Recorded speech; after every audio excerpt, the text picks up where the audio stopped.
आफूले चालेका हरेक पाइलामा होस गर्नुहोस्। मुखले एक, व्यवहारले अनेक हुन्छन् यहाँ मान्छे। रिसको आवेगमा बोलेको एक शब्द यति विषालु बन्न सक्छ कि तपाईको 1000 मिठा शब्दलाई पनि 1 मिनेटमा नष्ट गर्न सक्छ। आकाश जस्तै सुनसान छ जिन्दगी, अनि तारा जस्तै छरिएका छन् सपनाहरू। असल र राम्रो व्यक्तिको बोली मिठो होइन हजुर, वचन मिठो हुने गर्छ।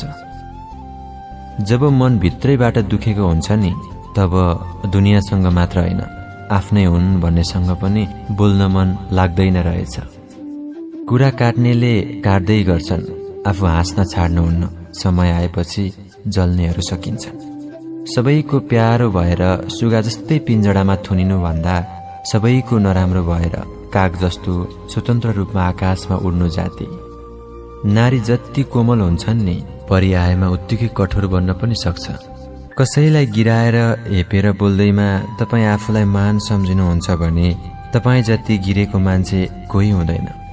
यस्तो समाज छ हाम्रो, जहाँ घरको इज्जत छोरीको हातमा हुन्छ र सम्पत्तिको कागज छोराको हातमा हुन्छ।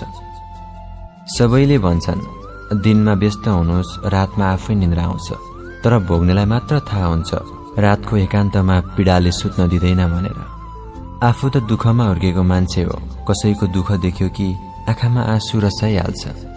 लडाउने त आफ्नाहरू नै हुन्, पराईले त झुक्किएर लडाउन खोज्दा पनि माफी माग्ने गर्छन्।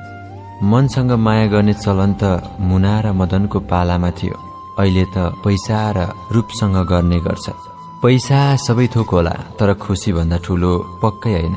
साना साना खुसी पैसा भन्दा हजारौं गुणा ठुला हुन्छ।